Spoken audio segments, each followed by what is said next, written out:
आदाब दोस्तों, मैं आपके साथ ज़फ़र सिद्दीकी। आप देख रहे हैं द लाइक इंडिया। दोस्तों, एक तस्वीर जो है वो दिल्ली से आई है, क्योंकि पूरे देश के अंदर इस वक्त नफ़रत का माहौल इस तरीके से परोसा जा रहा है, चाहे वो संबल हो, होली का मौका हो, रमज़ान का मौका हो। और अब तस्वीर देश की राजधानी दिल्ली से आई है कि दिल्ली में एक पार्षद के हस्बैंड है, यानी कि बीजेपी के नेता हैं, वो मुस्लिम की उन गलियों से, वहाँ से जो लगी लाइटों को हटाने का काम करते हैं, जो ईद की तैयारी में लगाई जा रही है, रमज़ान की तैयारी में उन गलियों को सजाया गया है। बातचीत कर लेते हैं, हमारे साथ एक ऐसा चेहरा मौजूद है जो लगातार आप सोशल मीडिया पर देखते हैं। किस तरीके से देख रहे हैं इस घटना को, जो दिल्ली से तस्वीरें हैं?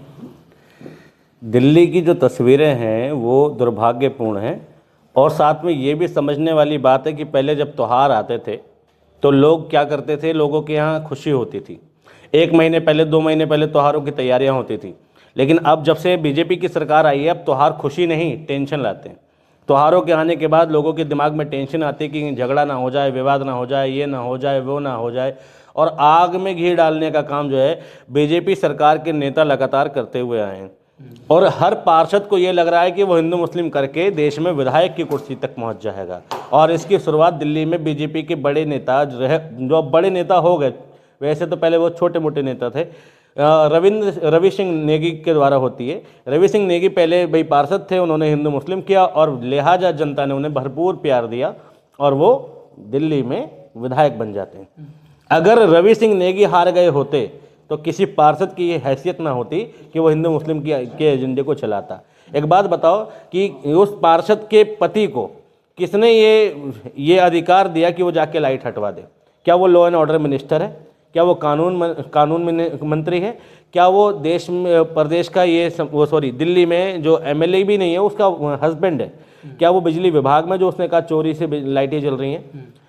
प्रदेश में कुछ अच्छा करने का तो पता नहीं बीजेपी का, लेकिन हर बुरे काम के पीछे बीजेपी के नेता होते हैं। जहाँ पर टेंशन होती है, जहाँ पर झगड़ा होता है, वहाँ बीजेपी के नेता पाए जाते हैं।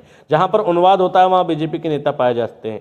एक बात बताओ कि ये जो घटना घटी है, ठीक है, ये कोई पहली घटना तो नहीं है। उत्तर प्रदेश के बाद दिल्ली में बीजेपी की सरकार बनी और उत्तर प्रदेश जैसे ही माहौल दिल्ली में बनना चालू हो गए।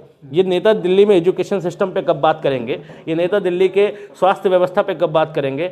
ये बताओ, जो गोंडा की गली, जिस गली से वो लाइट उतरवा रहा था, वो गली की स्थिति हमने देखी कि कितनी पतली गली है। उन पतली पतली गली में रहने वाले लोगों के लिए सीसीटीवी का इंतजाम कब होगा? ये दिल्ली में डेवलपमेंट की बात तो कर नहीं रहे, लेकिन दिल्ली में रोजाना फसाद की बात कर रहे हैं। सेम वही स्थिति जो आज से 70 साल पहले पाकिस्तान की थी, जो 70 साल पहले आज से श्रीलंका की थी, जो 70 साल पहले भूटान की थी। और आज ये देश बर्बाद पड़े हैं। पाकिस्तान में भी धर्म के नाम पे हजारों संगठन थे, भारत में भी आज धर्म के नाम पे हजारों संगठन हैं। पाकिस्तान में भी धर्म के नाम पे लोग मरने मिटने को तैयार थे, हिंदुस्तान में भी आज लोग धर्म के नाम पे मरने मिटने को तैयार है। पाकिस्तान में भी लोग, जो वहाँ का पॉपुलर धर्म था, वहाँ की मेजोरिटी धर्म को मानने वाले, इस्लाम धर्म को मानने वाले लोग थे, उनको लगता था कि उनका धर्म ही सबसे सत्य धर्म है। आज हिंदुस्तान में भी लगभग वही स्थिति है।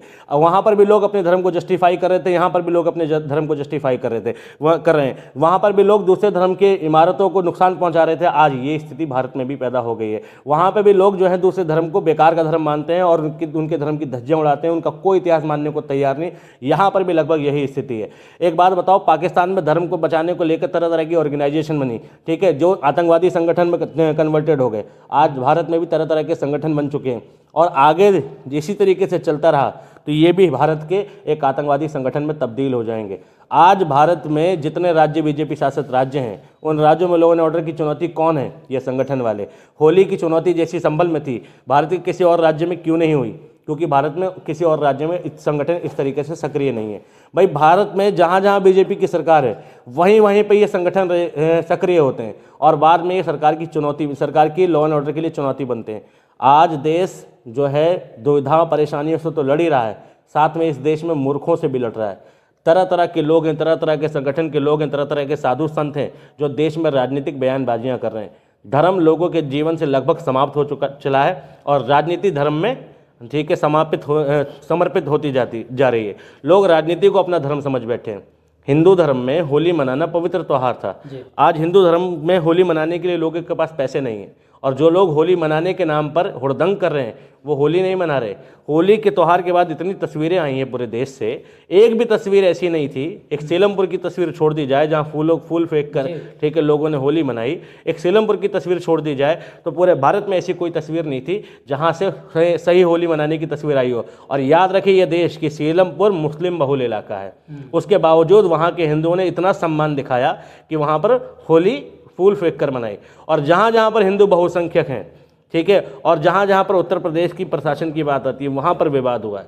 ये लाइट लगाना या जमा मस्जिद में लाइटें लगी हुई हैं, दिवाली के मौके पे घंटा घर में लाइट लगती हैं, दिवाली के मौके पे चांदनी चौक में लाइट लगती हैं, दिवाली के मौके पे गांधीनगर में लाइट लगती हैं, दिवाली के मौके पे भारत के तमाम शहर से धस के तैयार हो जाते हैं। तो क्या मतलब हर जगह से लाइट हटा दी जाए? भाई किसी का पर्सनल यूज़ तो नहीं चल रहा था लाइट से। मुसलमानों को टारगेट किया जा रहा है? मुसलमानों को टारगेट नहीं किया जा रहा, तोप के गोले के आगे रख दिया गया है। टारगेट की तो बात बहुत दूर की बात हो गई, खुला मारा जा रहा है। टारगेट वो होता है जहां मुसलमान नाम लेने से लोग कतराए।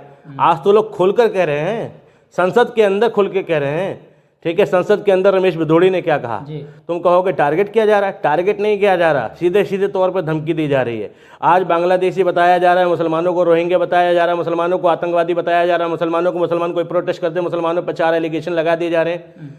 तो ये टारगेट करना नहीं है। जहाँ से वो लाइटें हटने का मामला आया वहाँ पर अब मुस्लिम लोग जो है हाथ में पोस्टर्स लेके खड़े हैं कि ये मकान बिका हुआ है। मतलब लाइट को लेकर मतलब अपना मकान बेचना या प्लान करना, ये कहाँ तक ठीक है? बात लाइट हटाने की नहीं है। एक औरत जब बाज़ार में जाती है सब्जी खरीदने तो 10 रुपये किलो आलू बिक रहा होता है, वो कहती है भैया 8 लगा लो। 2 रुपये बचाने से उस औरत का ठीक है, उस औरत को कोई बहुत बड़ा प्रभाव नहीं पड़ेगा, लेकिन वो 2 रुपये उसके स्वाभिमान की बात होती है कि एक औरत को लोगों के स्वाभिमान की बात है कि जिस जगह वो रहते हैं वो उस जगह भी स्वतंत्र नहीं है। उनकी स्वतंत्रता छीनने की बात है, उनकी फ्रीडम के अगेंस्ट लड़ाई है। भाई जहाँ पर हमें रहने की आज़ादी नहीं होगी वहाँ से तो मकान बेचना ही पड़ेगा ना। जहाँ पर गुंडे का प्रभाव, वो भाजपा का जो नेता वो गुंडा ही समझो, गुंडा ही तो करी उसने किसी लीगल प्रोसीजर के तहत तो लाइट नहीं हटाई, वो गुंडागर्दी है। और जहाँ पर ऐसी व्यवस्था हो वहाँ से क्या करेगा आदमी, शरीफ आदमी तो वहाँ से बच के निकलेगा। तो यहाँ लाइट हटाने के पीछे मकान बेचने की बात नहीं है। यहाँ संविधान की एक अधिकार है, स्वतंत्रता का अधिकार, उसके हनन की बात है और उसके खिलाफ में मुकदमा लिखा जाना चाहिए। और जिसका हस्बैंड है वो जो पार्षद है उसकी पार्षदी जानी चाहिए, वहाँ के डीएम को कार्रवाई करनी चाहिए। और इसके बावजूद मैं जानता हूँ कार्रवाई नहीं होगी, क्योंकि भैया सब कुछ इनका है ठीक है। जुल्म भी ये करेंगे ठीक है, और फैसला भी ये सुनाएंगे। इनका तो बस नहीं चल रहा, वरना मुर्दे पे लिख दें कि मुर्दे ने कत्ल खुद किया है अपना ठीक है। अभी तो ये लाइट कह देंगे मुसलमानों को खाना खाने का अधिकार नहीं है, फिर ये कह देंगे मुसलमानों को स्कूल जाने का अधिकार नहीं है, हॉस्पिटल जाने का अधिकार नहीं है। ये नेता डिसाइड करेंगे कि इस देश में क्या चलेगा क्या नहीं। संविधान किस लिए है, संविधान में मौलिक अधिकार किस लिए? जब हमारा संविधान धर्म, जाति, जन्म स्थान के आधार पर भेदभाव नहीं करता तो ये भाजपा के नेता रोजाना धर्म का एजेंडा लेके क्यों निकल पड़ते हैं कि तुम हिंदू हो तो झंडा लगाओ, मुसलमान हो तो झंडा लगाओ, नाम लिखो। जब हमारा संविधान हमें फ्रीडम देता है तो ये भाजपा का नेता गली गली क्यों घूम रहा है हिंदू मुसलमान करते हुए, और क्यों पुलिस वाला साथ में होते हुए भी उस नेता को गिरफ्तार नहीं करता है? इसके पीछे सोचने वाली बात है। आज भारत पाकिस्तान बनने के राह पे निकल चला है। मोदी जी के नेतृत्व में इस देश को दूसरा पाकिस्तान बनाने की कोशिश कर रहे हैं मोदी जी, जो कि कभी सफल नहीं होगा। इस देश में पाकिस्तान जैसी विचारधारा डेवलप हो रही है। रोजाना धार्मिक संगठन राजनीतिक संगठन का रूप ले रहे हैं। रोजाना धार्मिक संगठन दूसरे धर्म के लोगों को प्रताड़ित कर रहे हैं, सेम एज इट इज़ जैसा पाकिस्तान में होता था।